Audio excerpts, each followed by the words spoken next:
Hello students, today we are here to discuss our chapter number 4 and the name of this chapter is वायु. ठीक है, chapter number 4 हम पढ़ेंगे आज और इसका नेम क्या है? वायु. वायु मतलब हवा, एयर. ठीक है, स्टार्ट करते हैं. वायु के बिना हम जीवित नहीं रह सकते. सभी सजीवों को सांस लेने के लिए वायु की आवश्यकता होती है. वायु कई गैसों का मिश्रण होता है. इनमें से मुख्य गैस ऑक्सीजन, नाइट्रोजन आदि हैं. ऑक्सीजन हमारे जीवन के लिए सबसे अधिक आवश्यक है. ठीक है, जिसके द्वारा हम क्या लेते हैं? सांस लेते हैं. ऑक्सीजन, नाइट्रोजन सहित विभिन्न गैसों के मिश्रण को हम वायु कहते हैं. इनके अलावा जो बहुत सारी गैसेस होती हैं, ठीक है, उसे हम वायु कहते हैं. वायु दो प्रकार की होती है, अशुद्ध और शुद्ध वायु. ठीक है, सबसे पहले हम देखते हैं अशुद्ध वायु. वायु में अनेक प्रकार की अशुद्धियां मिली रहती हैं, जैसे जलवाष्प, धूल के कण, धुआं, जीवाणु आदि. वायु में मिली हुई इन अशुद्धियों का विवरण निम्नलिखित है. देखिए, ये अशुद्धियां मिली हुई होती हैं हमारी हवा में. सबसे पहले वायु में जलवाष्प की उपस्थिति. अब इसमें जो हम कहते हैं ना कि नमी होती है, तो वो जलवाष्प कैसे होता है?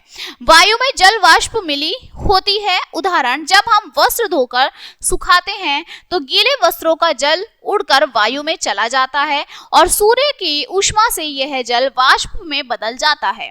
यह वाष्प जलवायु में मिल जाती है.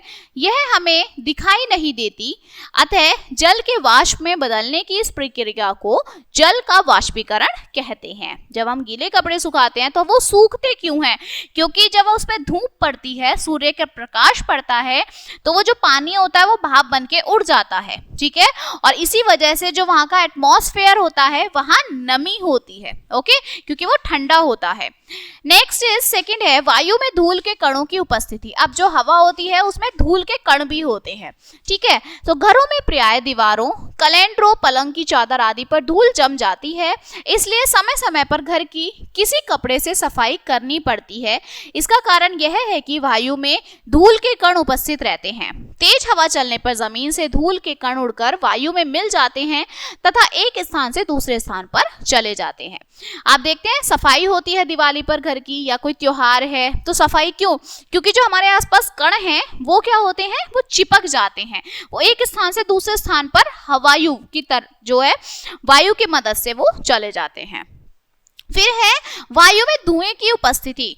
चलिए, कारखानों की चिमनियों, गाड़ियों, ईंधन जलाने तथा धूम्रपान आदि से बहुत अधिक मात्रा में धुआं निकलता है. यह धुआं वायु में मिल जाता है, जो हमारे स्वास्थ्य के लिए हानिकारक होता है. अब धुआं कैसे मिलता है? जो हम लोग ही करते हैं. ठीक है, वायु में जीवाणुओं की उपस्थिति. रोगियों के खांसने तथा थूकने से रोग के जीवाणु वायु में फैल जाते हैं. इससे वायु अशुद्ध हो जाती है. अशुद्ध वायु हमारे स्वास्थ्य को प्रभावित करती है तथा हम अनेक रोगों के शिकार हो जाते हैं. इसलिए हमें शुद्ध वायु का ही सेवन करना चाहिए.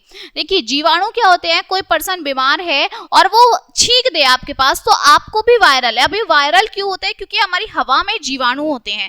वो छींका, ठीक है, और वो दूसरे पर्सन के पास जो है हवा के थ्रू चले गए और वो पर्सन भी बीमार हो गया. ठीक है, नेक्स्ट इज शुद्ध वायु. अब साफ वायु देखते हैं. वायु हर जगह है. यह हमारे जीवन के लिए अति आवश्यक है.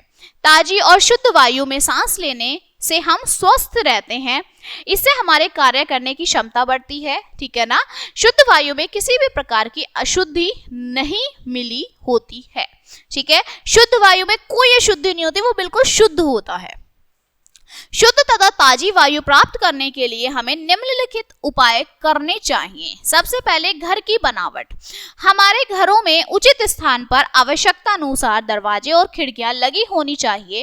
इनके साथ साथ रोशनदान भी लगे होने चाहिए. ठीक है, सही खिड़की दरवाजे हों, रोशनदान मतलब जहां से रोशनी आए.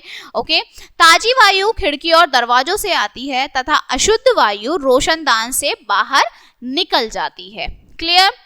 सेकेंड इज प्रातः काल घूमना, हमें मॉर्निंग वॉक के लिए जाना चाहिए, हमें प्रातः काल उठकर बाग बगीचे या पार्क में घूमने के लिए जाना चाहिए, वहां हमें सबसे अधिक ताजी और शुद्ध वायु मिलती है। ठीक है, मॉर्निंग वॉक करके जब हम जाते हैं तो वहां हमें शुद्ध वायु मिलती है। फिर है वृक्षारोपण, पौधे अशुद्ध वायु को शुद्ध करते हैं, पौधे अशुद्ध वायु से कार्बन डाइऑक्साइड ग्रहण करके ऑक्सीजन छोड़ते हैं। ऑक्सीजन हमारे जीवन के लिए सबसे महत्वपूर्ण गैस है। हमें वृक्षारोपण क्यों करना चाहिए? क्योंकि वृक्ष जब हम लगाएंगे तभी हमें ऑक्सीजन मिलेगी और हम सांस ले पाएंगे। ठीक है ना। अब नेक्स्ट है सोते समय, हमें सोते समय भी शुद्ध तथा ताजी वायु प्राप्त हो सके इसलिए हमें मुंह ढककर नहीं सोना चाहिए। देखिए सोते टाइम क्या होता है, सब हर कोई पर्सन जो है वो सो जाता है।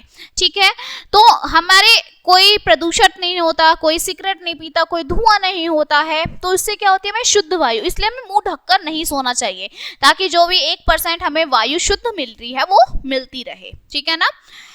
And this chapter is finished now. चलिए इसके कुछ मुख्य बिंदु देखते हैं। सभी सजीवों को सांस लेने के लिए वायु की आवश्यकता होती है। ऑक्सीजन हमारे जीवन के लिए अति आवश्यक है। कार्बन डाइऑक्साइड गैस हमारे स्वास्थ्य के लिए हानिकारक होती है क्योंकि हम खुद इसे छोड़ते हैं। पौधे कार्बन डाइऑक्साइड को ग्रहण करके ऑक्सीजन प्रदान करते हैं, पौधे इसे अब्सॉर्ब कर लेते हैं और हमें जो है ऑक्सीजन दे देते हैं। वायु में धूल तथा धुआं जैसी अशुद्धियां मिली होती हैं। ठीक है, जो हमारे आसपास की वायु होती है उसमें क्या होती है, अशुद्धियां होती हैं। Clear. So this chapter is finished now and we will meet on the next chapter. So thank you.